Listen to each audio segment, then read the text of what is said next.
Hello and welcome everybody to this 76th episode of the RBT Advocates with me, Tommy Bateman, and the wonderful and glorious and amazing Dr. Michael R. Adelstein of 3minutetherapy.com. He's more important than me.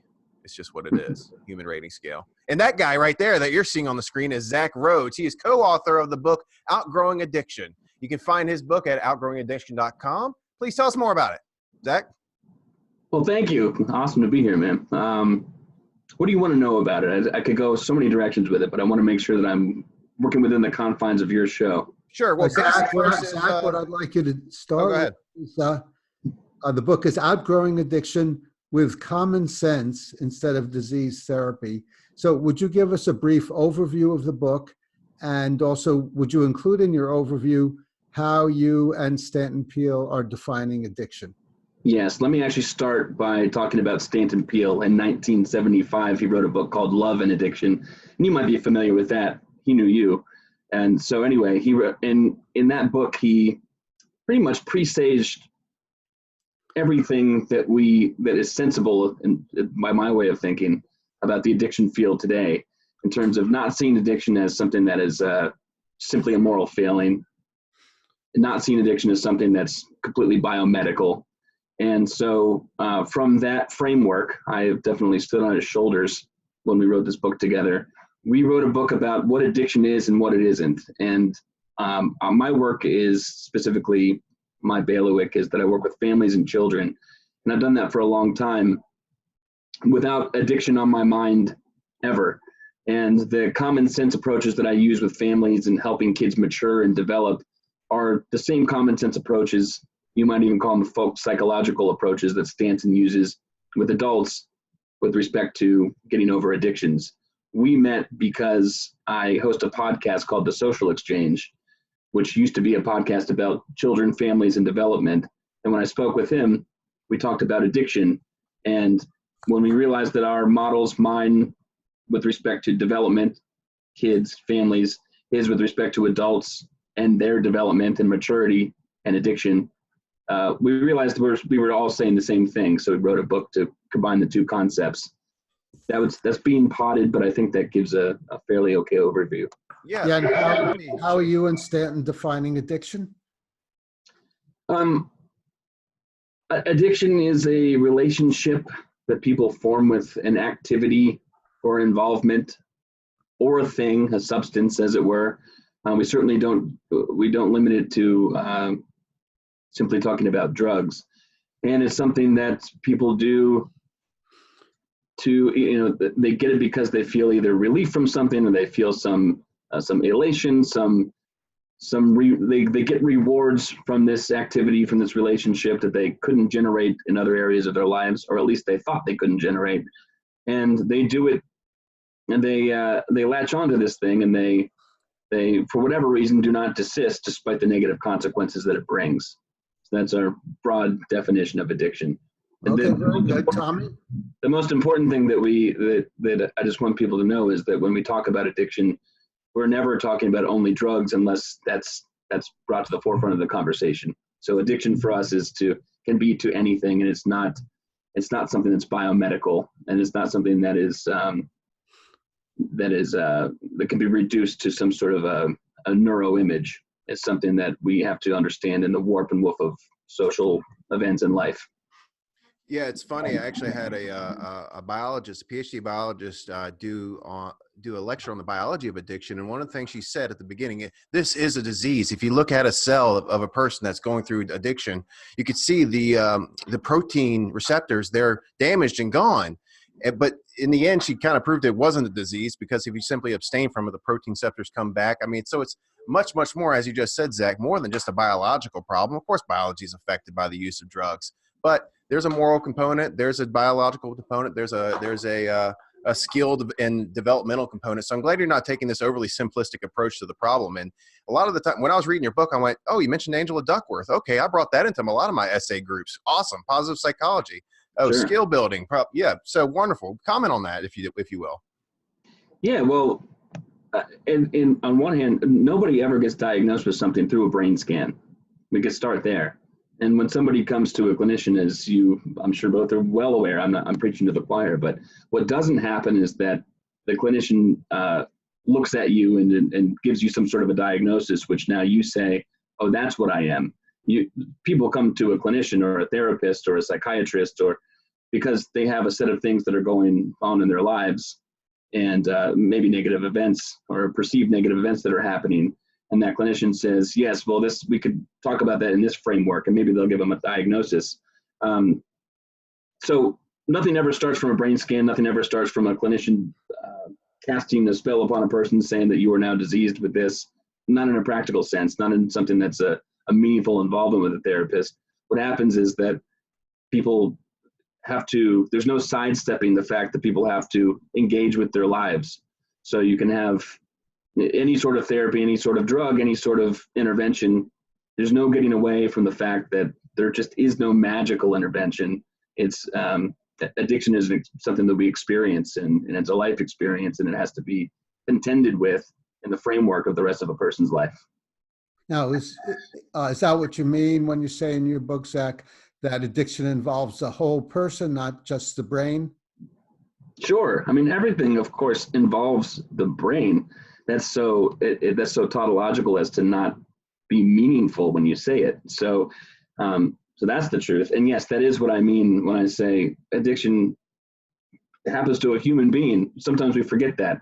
Sometimes we are focused on sort of the ideology and the medical frameworks that come with the term addiction, that we forget that we're talking about human beings. Right. Yeah. And I think the key distinction between a disease and an addiction is that if you have a disease, say the flu or cancer, you can't stop having the disease by a change of behavior. Yeah. With addiction, if you're addicted to alcohol, you can choose to stop drinking and you're no longer addicted. So there's a qualitative universe of difference between those two things. Sure. And yeah, I mean, you can stop drinking, and by our definition, and maybe this gets a little less into the weeds a little bit, but take the object of a person's addiction, let's say, away, and it doesn't mean that their overall experience, which we're calling addictive, also goes away. But as you say, addiction is something that involves a series of choices. Choice isn't all or nothing. So people hate that. People hate to be told that,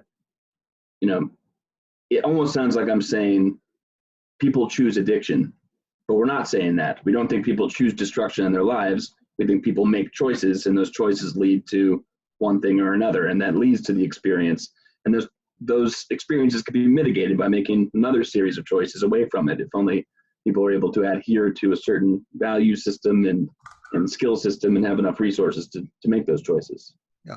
Well, I would give you a little pushback on that, Zach. I think people choose addiction in the sense that people choose to learn another language. I can choose to speak Italian, but not this moment, but by studying Italian, practicing Italian, I'm choosing to speak Italian. And similarly, people choose addiction, or particularly choose not to be addicted, by using the practices, the tools, the concepts on a regular basis so they can gradually change their behavior and not be addicted. Does that make sense?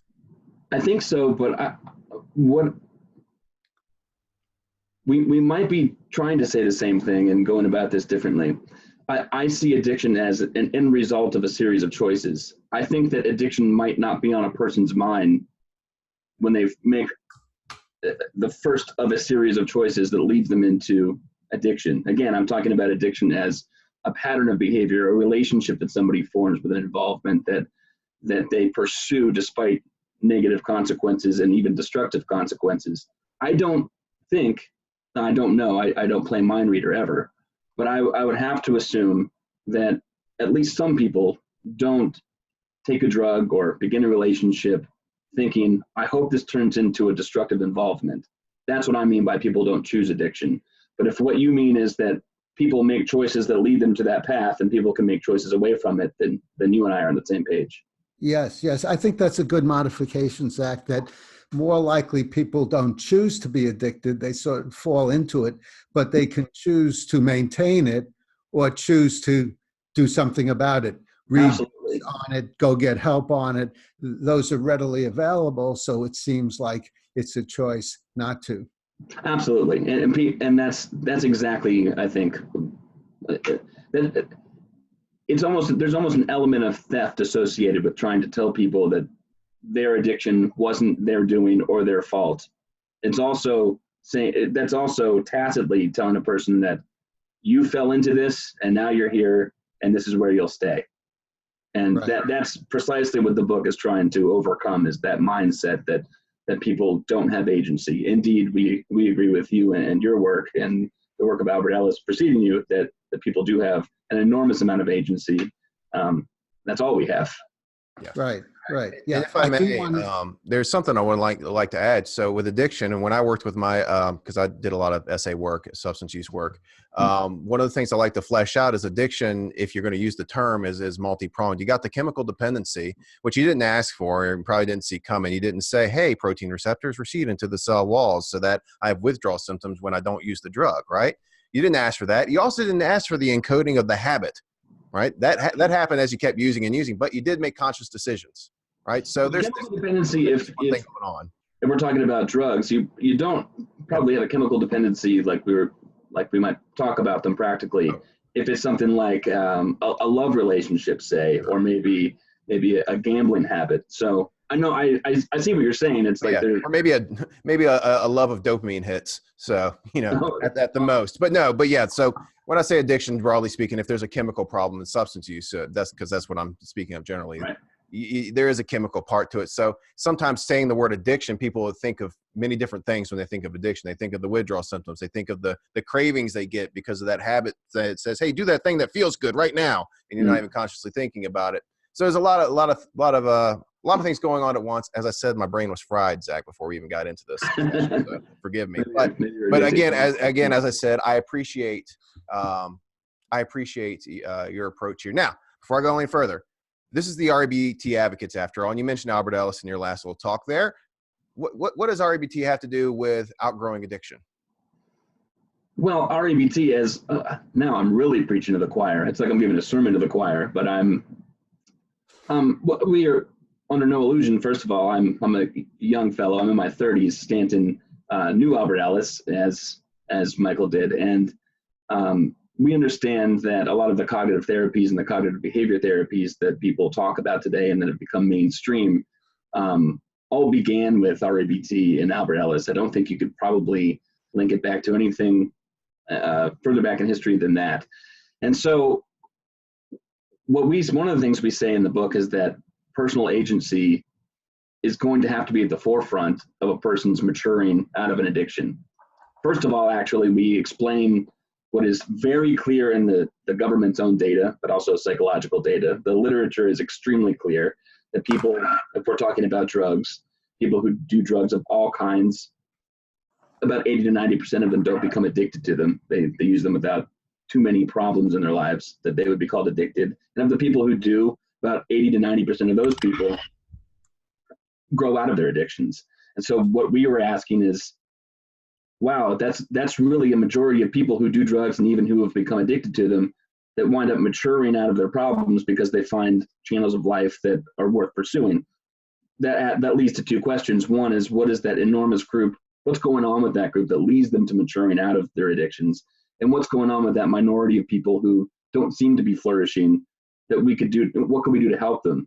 And a lot of that comes back to personal agency and being able to frame, think about the world as a playground, a place to experience rather than a place people are captured. So what REBT has to do with the book, as I think your initial question was, is that people need to be able to be told that not only are they not diseased, but there are building blocks to understanding oneself and the world around them and their place in the world around them. And we believe that is the beginning of the avenue out of addictions. Amen. Amen. Yeah. Very good. As far as growing out of addictions, I wonder if you see things similarly as far as food goes. It seems to me that the addiction to certain foods, mainly sugar, salt, fat, protein, and refined carbohydrates, is the most common addiction people have, and the most difficult for people to get over. And in many cases, it doesn't seem to be something that they outgrow. Do you have thoughts about that, Zach? Yeah, we don't pinpoint research on whether people outgrow food addictions or not as much as we do with things like drugs. And for the reasons I think you're alluding to, that food is ubiquitous. Drugs are too, but food really is. There's no abstaining from food in any practical way. So yeah, I think that food is a tough addiction to outgrow because it's there, it's everywhere. And sugars and carbohydrates, like you said, are foods that people eat when they want to receive short-term pleasures, and that's at the expense of more medium to long-term interests in terms of maybe their health or anything else about living an addiction-free life. I actually think that love relationships, this is an opinion, this isn't backed up by really anything, but I would say that love relationships are probably the most difficult addiction to quit. And then we run into the same problem, that you can't abstain from human beings, generally speaking. So, well, yeah. actually, in terms of food is ubiquitous, but so is drink ubiquitous. We tell people have 8 glasses of water a day. So in order to get over your alcohol addiction, it doesn't mean abstaining from drink. It just means abstaining from a certain kind of drink. That's And true. in order to get over your food addiction, it doesn't mean abstaining from food. It means abstaining from certain types of food. So I think that there's a very close parallel there. Hold on, but let's. I think you're right, but I just want to reframe. You said getting over an alcohol addiction doesn't mean abstaining from drink. You specified alcohol, so that's true. But you said getting over a food addiction doesn't mean abstaining from food. If there was a specific food that was the object of a person's addiction, I guess that would have to be the logical endpoint. So if you said maybe abstain from sugar, I guess it's plausible that a person could, to an extent, do that. So I just want to say that, yeah, you can abstain from any specific thing insofar as it's not something that you require to stay alive. And that's, maybe we don't even need to say that. While we're on the topic of abstinence, what is Outgrowing Addiction's position on abstinence? Well, we don't have a position on abstinence. The way that we're talking about things is we're trying to explain what some dominant models are and ideas about the ways that the systems that people put on other people to say that this is what you must do. And what we're saying is that individuals need to be able to make their own decisions. There is absolutely you're not going to convince a person to be motivated about something that they're not.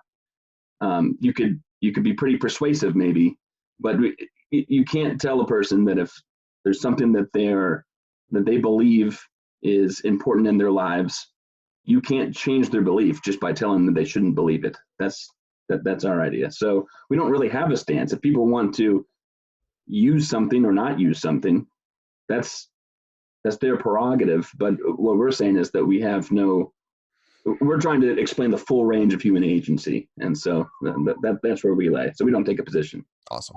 Yeah. Okay. Well, Zach, before time gets away from us, I did want to say that I highly recommend the book. It's a very interesting, well-written, engrossing book, and it has many facets in it, not only the outgrowing addiction part, but also different approaches to help you get over addictions. And also there are some very useful sections on addictions and children, which you don't see normally in addiction books. So that's excellent also. So I highly recommend that you get the book. Thank you very much. One question I had for a while about something that you mentioned about Vietnam vets recovering from heroin addiction. I first came across that idea when I read Stanton Peele's Love and Addiction, where he discusses that. But what is the evidence that they were addicted to heroin in Vietnam, not just using it functionally. Yeah, that's a good point. That's one of the first questions I ever asked when I looked at that study, the Lee Robbins study that we're talking about, where they called it Operation Golden Flow.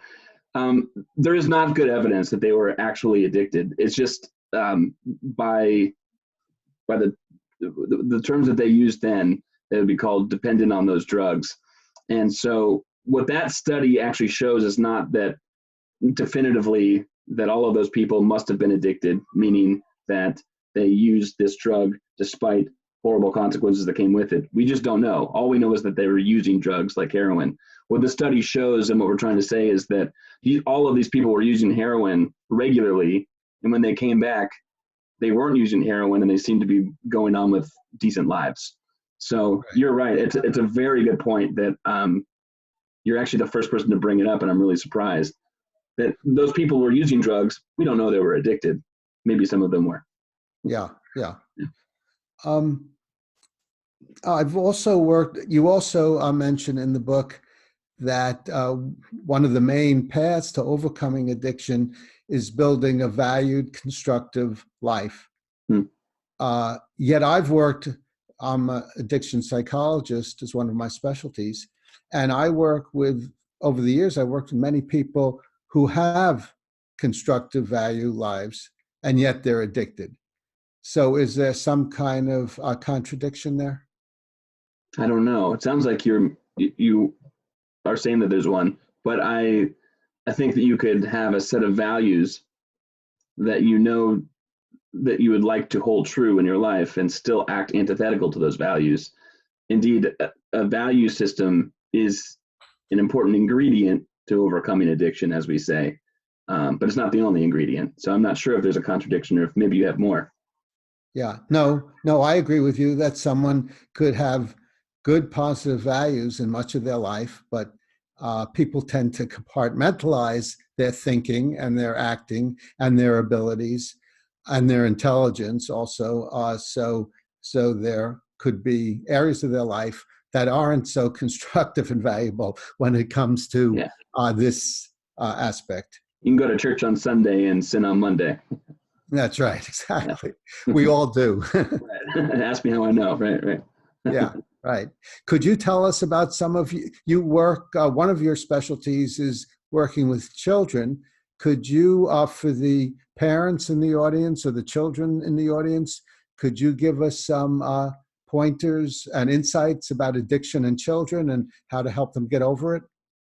A couple main points that I would say is what you said about building a value system, allowing kids to, okay, here's three things. I work with kids who are probably the most downtrodden of the population of the town that I live in. And when they come to me, they have sort of a misguided value system. So we help to sharpen what things they think are important in their lives. That's one. That would be advice, is to help people stay on track with understanding what they really value and they really want, not just now, but in the medium to long term, what a flourishing life looks like. Another point would be not to demonize drugs. A lot of the kids who are using drugs are the very people we want to be reaching, but the very people that we're pushing away by talking about drugs as some sort of a demon molecule that if you do, your life is basically over. And so what I would say is to be receptive and understanding and compassionate about the fact that sometimes kids are going to experiment and use substances, and give them a big enough playground, so to speak, to be able to explore on their own while adhering to those values. And the last thing I would say is that keep an open dialogue with children one way or another. And if it's not you, a parent, or you, a teacher, who is able to keep an open dialogue, make sure that there's somebody who is even quasi-responsible and mature, who they can be in contact with, so that they can, as they continue to grow on their own, as is the course of life, that they'll be able to have somebody to turn to in times when they need it. Okay, very, very good. Yeah. I grew up in a Jewish home, and during certain holidays like Passover, everyone had some wine. And supposedly, you might know more about this than I do, Jews have a low rate of alcohol addiction. And one of the reasons given is that they experience it as as a child, then it's not demonized.